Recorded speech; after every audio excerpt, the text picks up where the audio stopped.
And welcome everybody to the Mind Sculptors podcast. Thank you for joining us this week. I am your host, Callahan, and we do have a great show lined up for you today. I'm so excited for this episode. One of my favorite people in EDH, really just in Magic community, is joining me today. But before I get into all of that, just want to thank you for joining us today. If you like this episode or any of our other episodes, please make sure to like, subscribe, and comment down below. And if you want access to our Discord server, make sure to head on over to our Patreon at patreon.com/themindsculptors or check out the link in the description. Also, if you want any cards that we might discuss today, or you are ordering some new cards, check out our TCG Player affiliate link down in the description below as well. That also helps support the channel as we do stuff like the MLC. Also, Nico's Angels, which you should check out. New episode just came out last Friday. So, with that being said, I'm really excited to introduce my guest today.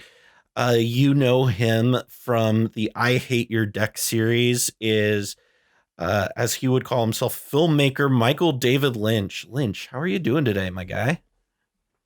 I'm doing good. Just got back from Peru and happy to be talking magic and agree with you. You are all over the place. So you were in Peru. You've been in South America a lot recently, haven't you?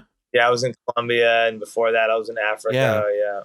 Well, thank you so much for taking some time to come on and chat with me about magic for a little bit.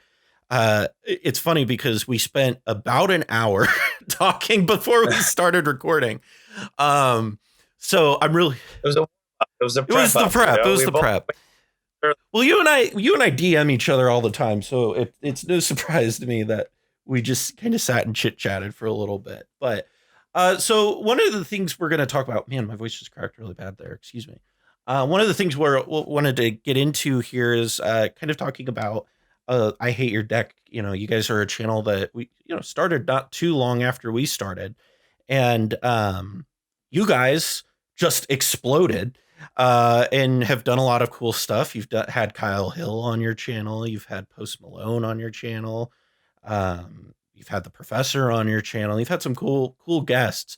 And so, take me back to, this is back in December before you release your, promo video, really, the trailer for it. Why did you decide to start doing this channel with Joe? Well, I guess I got to take it back earlier than that. I'm a new Magic player, and I think that's actually important to say because of all the gatekeeping of like, you've got to be so good to play Magic or so good to be a content creator. And, I think like most new players, you start watching Command Zone, you watch Game Nights because they're the new one, or you watch Tolarian Community College. So it's like those were I think I discovered Game Nights because of Tolarian Community College. I was watching his stuff first. I was like, where do I buy sleeves? Where do I buy a deck box?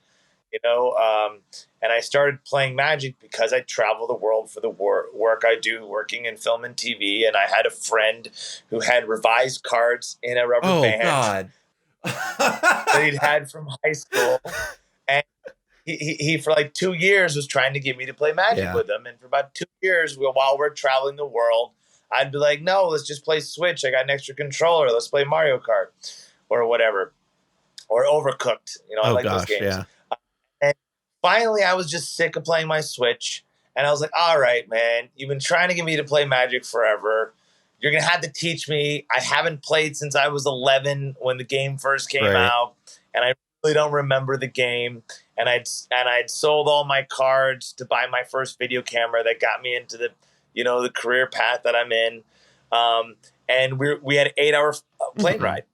And, halfway through the plane ride, our camera assistant, who had been, I guess, an ex-Magic pro, was like, what are you doing? Let me look at those cards. I can't believe you're playing unsleeved on an airplane. And is that a rubber band? It is. I don't know how you managed to play Magic on a plane, honestly. We played the whole time. And not only did we play the whole time, but, when we had rules questions, because we found out we were playing a lot of it wrong, we use this X Pro to like continue to help us teach us the rules. And then after 8 hours, when you're on a plane and the stewardess says, put your tray tables up, and you're like, no, we need a game. I knew at that point I was hooked, that I was no going back. I was deep into Magic. My wife is a huge gamer. And she'd been really trying to get me into gaming. She played games like, Skippo, Uno, any kind of like, normal games, Settlers of Catan, all that stuff. And at the time I was so work focused or film focused that I just, besides video games, I wasn't really into to the normal tabletop games at that moment in time in my life. So the minute we landed in Newfoundland, Canada, we all went to, I think, Walmart, and we bought those Ravnica guild kits. Okay. Yeah. I bought the Boros one, I bought the Dimir one, a buddy of mine bought the X Magic Pro, and then my other friend who got me back into Magic bought the Golgari one. And then the whole trip while we were filming out there at lunch and at restaurants, we would just play Magic. And we also bought sleeves because our friend taught us how to buy sleeves, and they told us about how not to be a monster. Yeah. And so I fell in love with it. And then that's when I started watching Tolarian Community College, and then I started watching Game Nights. And then, Game Nights is so good for beginner players. But then there gets a point where if you are looking for more powerful decks, they purposely don't want to do that. Like I know Josh, I believe has said he doesn't want to do CDH, for example, that they're not trying to, go to the ceiling with the gameplay. They're really focused on teaching, which I think is great. I joke, they're like the Disney of Magic. They're like, Disney's huge, right? Wow. They own Marvel. That's such a good way of describing it, actually. They're Disney, It's just Disney. They're huge, and I feel they own their market. I Hate Your Deck isn't trying to go into their space. I don't think anyone can go in their space. They own that space, and I think it's beautiful. But there got a point where I was like, where is other content for the kind of Magic that I'm playing at the LGS, the local gaming store? Because when I showed up to my local gaming store with my pre-con, because I just gotten back into Magic, it's 2019. I bought those pre-cons that had just come out, and then I get pub stomped by these people with playing Mana Crypt and playing all these expensive cards and dual lands, and I'm just like, what the hell? I can't get this. And when you watch Game Nights, they're not playing Mana Crypt. You're not seeing board wipes. You're not seeing Cyclonic Rift. And this is no diss. I'm just saying that, when you watch their show and then you go into an LGS that's playing really high-powered stuff, it didn't really prepare me. For what you were actually going to see. Yeah, what I was going to see. So I just was joking around for a long time that we should do a show called I Hate Your Deck, because I was playing against Joe Samut deck. And Joe Samutek's taking 20-minute turns at everyone's turn, not letting anyone play Magic. and I was like, there's no show preparing me for this. There's no show that is showing me what I'm seeing in the wild. And then I kept talking about wanting to do it, and because I'm a perfectionist, I kept not doing it. And then when the pandemic hit, I ran games via Google Hangouts. So I had 3 different Gmails set up, and I'd set links out, and we would do secret partners. So we'd have 5-person games in 3 different rooms. And I did this for 70 days in a row during the pandemic, where we played. And a lot of people were like, wow, this is keeping my sanity. I've been stuck in a row, alone in the room. Being able to see our face was great. And I called it I Hate Your Deck. And I had another computer signed in that showed the life totals so that everyone could see the life totals to make it, because a lot of people were like, webcam was weird at first for people. It was this weird experience. Well, and I think a lot of people don't really remember that Spell Table didn't super exist at the beginning of the pandemic, which is bizarre. It didn't come till later. It was season 3 of the pandemic. That's hilarious. That's really funny. So what ended up happening was Brian of Tulare Community College did an episode with Daquan, Yeah. Power Dragon. And they said, if you want to be a content creator, don't wait till it's perfect. Yep. Just do it. And that was all I needed to hear, I guess. I needed to hear that it would be okay if I failed. It'd be okay if I made a show that didn't hit my expectations, which was hard for me to hear because of the fact I've directed 2 feature films. I directed a movie called Dependence Day, it's a comedy, and I directed a documentary called Victor Walk, but turning victims of sex abuse into victors. So it's like I'm a serious filmmaker, and it was very hard to hear that. But when I heard that, I was like, okay, Joe, we can just have the overhead camera be a phone. You know, we don't have to go all crazy because I own a red camera. That's a real picture camera. And I hit up another friend who owned a camera, and I was like, hey, are you willing to, donate your camera for this trial run of seeing how it goes? I hit up our LGS, Turn Zero, and was like, hey, can we film there? Are you guys cool? And then we went ahead and we shot the first 6 episodes. We just kind of banged them out. And I basically told Joe that, I wanted him to do this with me. And I wanted him to be my co-host. And then Joe said, I want to be more than your co-host. I want to produce this with you, and I'll share, 50% of all the expenses. So, Joe and I produce this equally, and we finance it equally. And, when it comes to, setting up the lights, shooting it, that's all me. When it comes to editing it, all the post-production is just me. Right. We're a very small, it's Joe and I, that's it. And I just told Joe, I said, I think it's really important that our show is diverse with gender, diverse with race, and that we are continuing to show that Magic the Gathering is for anybody, regardless of what you look like, regardless of how good you are. We eventually do want to do shows with brand new players where we give them our decks and maybe me and Joe play precons. There is fun stuff we want to do, but I think a big thing I saw at LGS's was the experience I had where someone pub stomps you with these really strong decks and isn't acknowledging it because we didn't know what Rule Zero was back then. I even had invited some people to my house once from the LGS, and I warned them. I said, listen, I have my friends coming over. They don't know how to play Magic. I really want to get them into Magic. I've been training his wife to play for a bit. And, this one person lost one game, and then game 2 happens, and he brought out his deck and pub stumped everyone turn 2. Yeah. And since then, I haven't been able to get her to play Magic again. She just quit, never played again. And that really made me upset because I don't feel that's what Magic is, in my opinion. The way I see Magic and the way that we want I Hate Your Deck to be. We want I Hate Your Deck to help people find the love of Magic, to be able to lose gracefully, to not put everything into winning, but to everything into building your relationships with your friends and having a good time with that. And I think that's a huge mission of our thing, that even though I'm a white person, Magic is not just for white people. It's not a white person's game.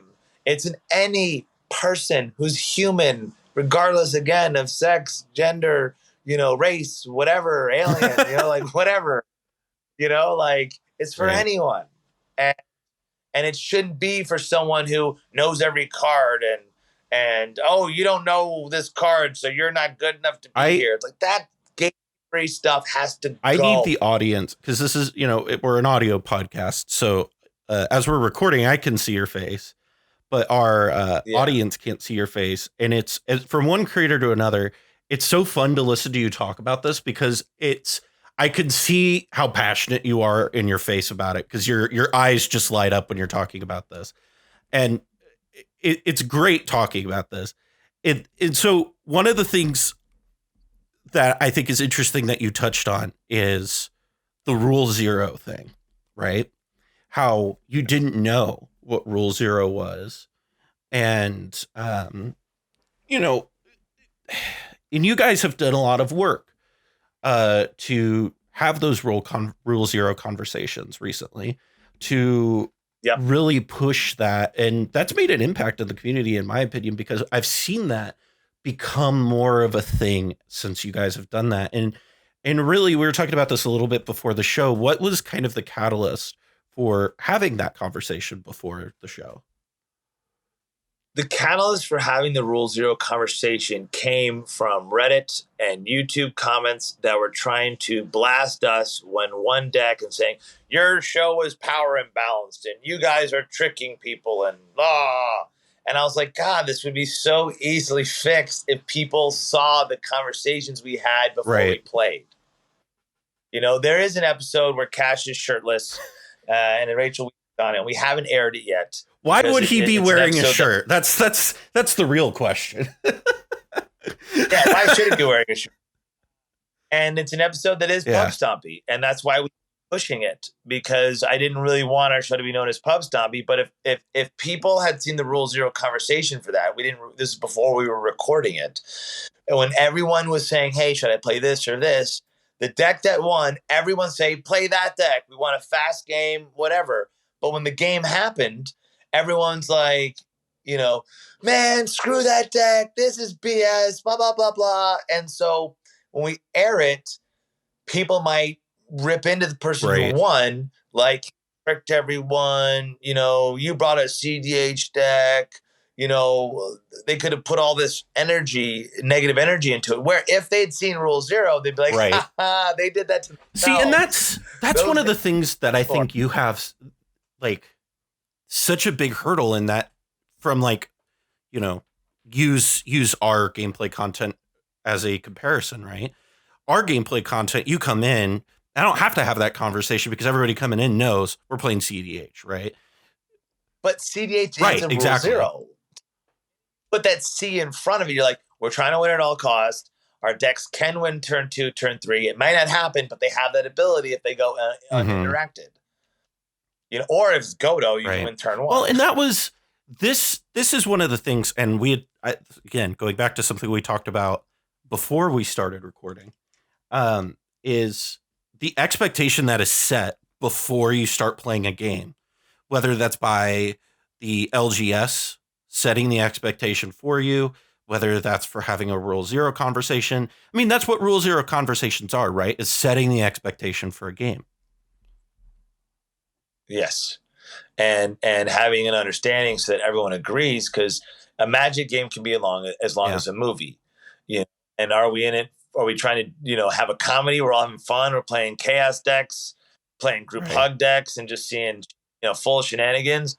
Or is it a horror show when we're bringing out our meanest deck, you know? And some people like the horror show. Some people want the stack. Some people want thriller, you know? Or it's interesting. Or pure. You compare us. It's interesting you compare a stacks to a horror show, because I compare it to like the most depressing drama I can think of in my head. It's funny. But yeah, you know what I'm saying? Like, the different movies are a different experience, and you're going to be logged in for possibly a long time. You know, the game might go for 1 to 3 hours, and some games might go for 4 hours, depending on the game you're playing. And I think it's very important for the health of the community to set those expectations, especially for new players. You know, we had a new player recently on Twitter hit up I Hate Your Deck and say, you guys got us inspired to play Commander. We went to LRGS with our precon. We got killed turn 4. And I'm like, well, that shouldn't happen. You know, and if they won't power down their decks, my advice to them was borrow one of their decks. You know, don't play your precon against those strong decks if they refuse to play at your level. You know, and you know, if they'd had the Rule Zero conversation with this new player, you know, I don't want to see this new player not like Commander and be afraid to play at the LGS. So that's a big reason why we're pushing Rule Zero, so people know that it's, especially when we mentioned before, some Magic players have a hard time with the social interaction. And so if we can set a good example for teaching people how to have that conversation, and sometimes maybe we fail at having the Rule Zero because we're playing with a new player or playing with a new deck that we don't know. You know, like when Kyle Hill pub stumped us with Najila and his Savala deck, like I didn't know those were CDH decks. You know, I'd never seen them before. So how am I supposed to know how Right. strong they are if I've never? So of course, there's always going to be some leeway on us learning and a learning curve on figuring this out. But that to me is a big thing that I want to try to stop. I want to stop new players from getting gatekeeped and pushed out Right. of the format and not getting the chance to love it the way you love it and the way I love this game. And there's a reason why you put so much energy into doing the Commander League and the Sculptors. And there's so much reason why I make sure that we have an I Hate Your Deck episode Yeah. every other week. You know, and eventually we do want to go weekly because our fans have I been demanding it. You know, originally we were only supposed to do one and episode a I'll month. tell you, from So one editor to another, weekly gameplay is a lot of work. So much work. But yeah, no, it's interesting that you talk about that, and it when with the Rule Zero conversation, and it's interesting because I've mentioned this before. Is, you know, in my opinion, I think the LGS needs to be facilitating Rule Zero conversations ultimately for their players. that's not an idea. Because, and this has kind of been my opinion, has been encouraging the LGS to say upfront, hey, this is the expectation of what to expect here on a Commander night. I know at our LGS we have the league on one night, which is we're playing to win. It's kind of played like an FNM, like a modern FNM event or something like that. And then on Friday nights, they have the casual league, or not league, but the casual event. So you go over, you get paired, and Right. the expectation is it's way different than what it is on Monday night. And what I've seen is that Rule Zero conversation has been so helpful for players new and old, because it lets them come in and go, hey, uh, you know, I it's what I said earlier, right? Is expectations are everything. If you go in expecting like a casual game and it's a competitive game, you're not going to enjoy that. Or if you go in expecting a competitive game and it's a casual game, you're not gonna have fun, right? And so it's all about setting those expectations, in my opinion. Yeah, like when our channel started blowing up and we got invited to play on a lot of CEDH channels, you know, and Joe and I did not have Mm-hmm. CDH decks, and we didn't reach out to them. They were reaching out to us saying, "Oh, we got to get you on our show." And our Rule Zero or pregame conversation with them would be like, "Hey, we don't have CDH. We have no idea what this Right. meta is. Like, we have like just if CDH is a 9 and a 10, just play an 8. Like, that's what we are. We consider ourselves 8. We're as optimized as you can be before you go CDH. Like, that was our best way of explaining it at that time. And I remember one person was like, "Well, we have 11 infinite combos in this deck. Is that okay?" I'm like, "Yes." I'm not Right. saying no rules. There's no ban list. You can play whatever you can build, and then Joe stomps them, and then they get butthurt, and we're supposed to record 2 games. Now we're only Mm-hmm. recording 1 game, and it's one of those things. And then in or we do a stream, and then you hear the streamer constantly saying, "This is why I don't play casual." Brah. And it's like, oh, because you're not winning, now it's not Mm-hmm. fun for you. Like, that's not what Magic is. Like, I don't know. It is weird sometimes when we played against certain CDH people, and they've asked Mm-hmm. us to play. We didn't go, "Oh, please, can we play with you?" They've asked us to play, and now you're complaining the whole time about how much you hate casual. That's not Right. fun, you know. And I think it goes back to, like, if really all you want to do is play CDH, then just play CDH. Don't ask high-powered EDH casual players to come Right. on your show if you're not going to be ready for that experience, and you're going to whine and complain. the entire stream. I think one of my more favorite games is one of our patron exclusives with the episode Joe came on and did with us, and he played a Samet deck on there, and it was a fun game. Everybody, I believe, if I recall correctly, it was just like, man, this is wild. Was just watching it just do like crazy stuff. His deck is probably why I named the show I Hate Your Deck. I'm going to be honest. That Samu deck, I've had to play against it way too much. I imagine, yeah. And it's just like, oh my God, Joe, can I please play Magic on my turn? And it's amazingly powerful. Because he made that deck to be anti-blue deck. That he can have more responses than a blue deck. And it does. And he did a great job with it. And I think that's, again, the beauty of Magic. Why I think that why we love, like, I especially love to have new players with new different decks, because it's something that gets me really excited. I get really excited seeing a deck do its thing. Because to me, that's like a peacock spreading its wings. It's like, oh man, that's what it's supposed to do. It's doing its thing. And I think that's beautiful. And that's absolutely what I think our show tries to highlight, is the beautiful nature of a deck, but while also highlighting the beautiful nature of people's personalities, and showing, how fun it is to play with friends. Because you'll hear certain people talk about, well, that, poker night with the boys, or, you hear all the stuff. And I'm like, well, Magic can be just as fun as that. You can still do that with Magic. And I think that, you talked earlier about us blowing up. I think that the reason why our show did well is I think we put a priority on the personalities. I think we put a priority on having fun. And the gameplay is probably third. And if people just want over top-down gameplay, there is Playing with Power. There is MTG Mudsta.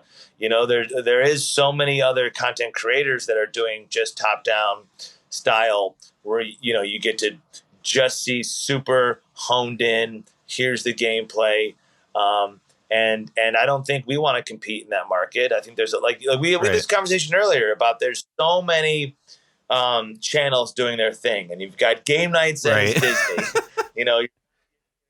You're not competing with Disney. You're not competing with game nights. You gotta let game nights be game nights, because what they do is great. They love the animations. There's so much really cool that they have, going on over there. And, when I was making our show, I wanted to have something that I felt fit what I wanted and needed as an audience member. And, I really enjoy editing our show.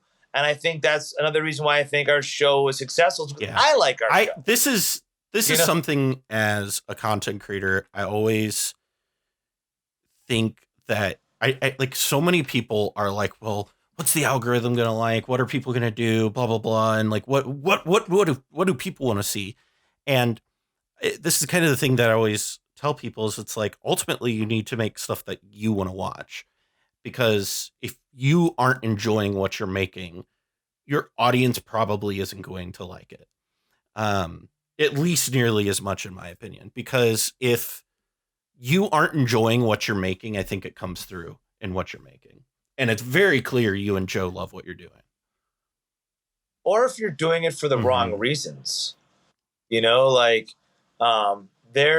was another channel that is a streaming channel that also does gameplay videos. And, fuck it, I'll just say it. Cardboard Command hits us up and they're like, what you're doing? How come we're not getting your views? Why aren't, and it's this one guy, Luca in particular, and he just comes at us with such a negative energy. And it's like, bro, all you're doing is looking jealous as hell, and you're coming at us so sideways. Like, there is no formula that we're doing. We're making content that we love, period. We're not trying to be funny. We're talking shit with friends, and if Kyle Hill says a snow-covered island looks like a butt plug, that's funny, And now people are all looking at snow-covered islands differently and all calling them butt plugs, And Kyle, if you're listening to this, I need you to know that I hate you for this. And I had another friend of mine I worked on set, and goes, if you actually look at it, Kyle Hill must have been studying butt plugs because it looks like a dragon butt plug. There's a blue dragon penis butt plug that literally looks 100% like the snow-covered island. Because on set, we're filmmakers. We end up searching it. So, I mean, the snow-covered island is 100%. So we've learned things about plug. Kyle Hill's kinks that we didn't need to know, but we know it now. Dude, a friend of mine, like, I think it was a lot more than butt plug than you were aware of. That's hilarious. But it's one of those things where it's like, it's a lot different the way you and I are having the conversation about how do we grow it as a content creators? How does our channel grow? How do we do this? Like, that's a healthier conversation than why are you getting what I'm not getting? So like when you come at us like that, it's like, okay, unfriend, unfollow. we don't need this energy. And what sucks is there's some guys on that channel that are cool, but it's like your main dude, you know, is kind of too much. And it looks like he just wants the fame of being famous and being a content creator, which appears to be for the wrong reason. You know, I think that, you know, Joe and I just loved the game. You know, our goal originally was after one calendar year to have 10,000 subscribers.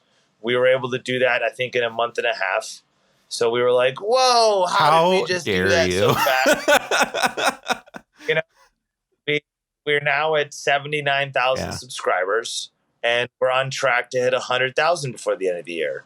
So, you know, by the time, we'll see what happens, but I think by the time January hits, I mean, we'll probably be at 100,000. That's more than like Tolarian has, right? Like, well, no, Tolarian Community College has 630,000 subscribers. Yeah. I'm thinking of Pleasant Kenobi. But yeah, Pleasant Kenobi is 86. So, you know, what is going to happen is, you know, what's interesting is just the fact that, like, we didn't have, you know, any agenda. There was no, like, hidden agenda. It was, we want you to enjoy Magic. We want you to see that it can be anybody. And again, when I'm editing the episodes, I'm laughing. Like, man, episode 19 that's going to come out, which is our second Post Malone episode. Like, it also, is so... To be fair, Austin's probably one of the funniest guys out there. Like, I wasn't super sure years ago when he started, like, making the rounds in the music industry what I thought of him. And then I saw him on the H3 podcast, and I was like, this guy's the funniest dude I've ever seen. I love this. He's genuinely a nice person. That's what I've heard. You know, like, if you watch our episode on I Hate Your Deck, like, that's him. That's not like, he's not putting on a show. He's not doing whatever. It's like, that's legitimately who he is. And it's funny, and it's, you know, it's great. Oh, what I was going to say was Brian of Tolarian Community College said that, he said, our channel probably will be the fastest channel to hit 100,000. And he said, if you go to History Lesson, his channel, even before Magic the Gathering, was the first ever channel to hit 100,000 for Magic content when he started it. I think, you know, it's funny because him and Kyle Hill are obviously really good at stats and are really good at all this stuff.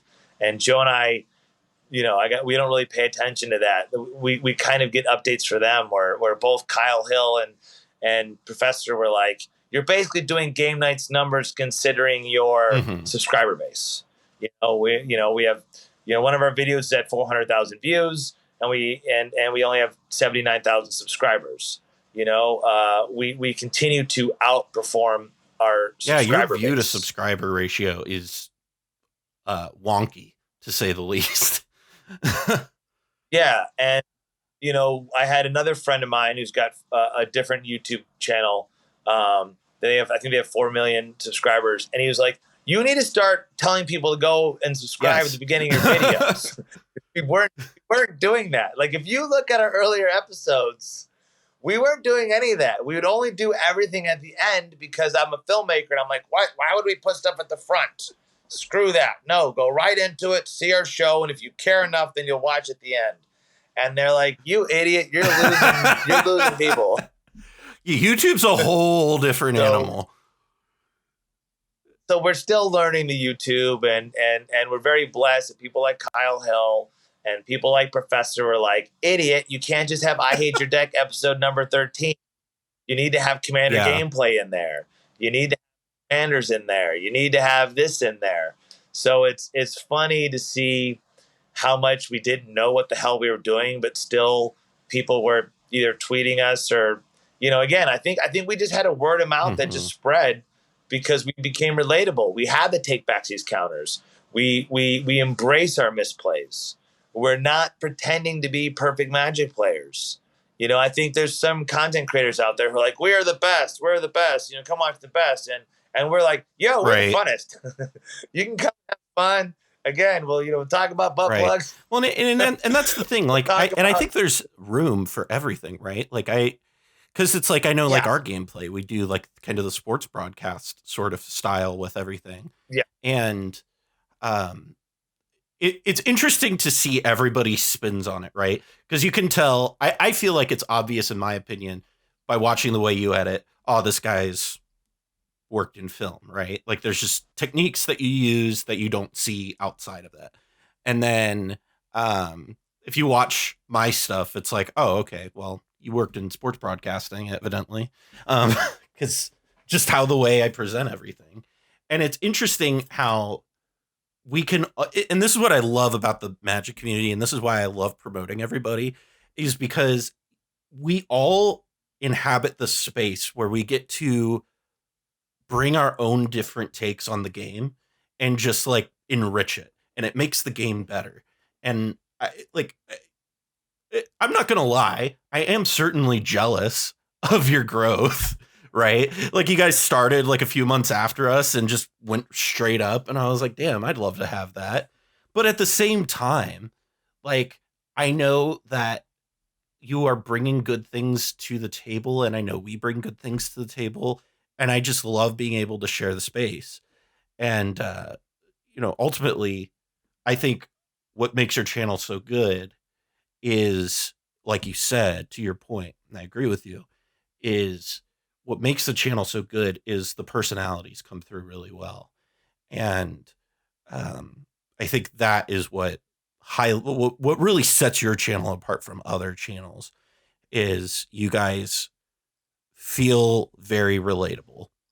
And I think that's what I love about you guys. And I mean, and I can tell you all, as somebody who talks to Michael fairly often, not all the time, but we DM each other back and forth, is you're probably one of the nicest people I've met in the EDH and the MTG community, and you're just a very genuine person, and I appreciate it, and thank you so much for sharing your heart today with us, as they say in the church community, right? I think it's important that we're able to do that. I think it's really important that we're able to have, fun, honest conversations, and I think that people like us, we have to be leaders in the community to teach the younger players, how to be this way, and how to, again, if your deck is popping off, Callahan, how to be like excited for you and cheer you on and be like, wow, that's mind blowing that they just pulled this off, and I think that,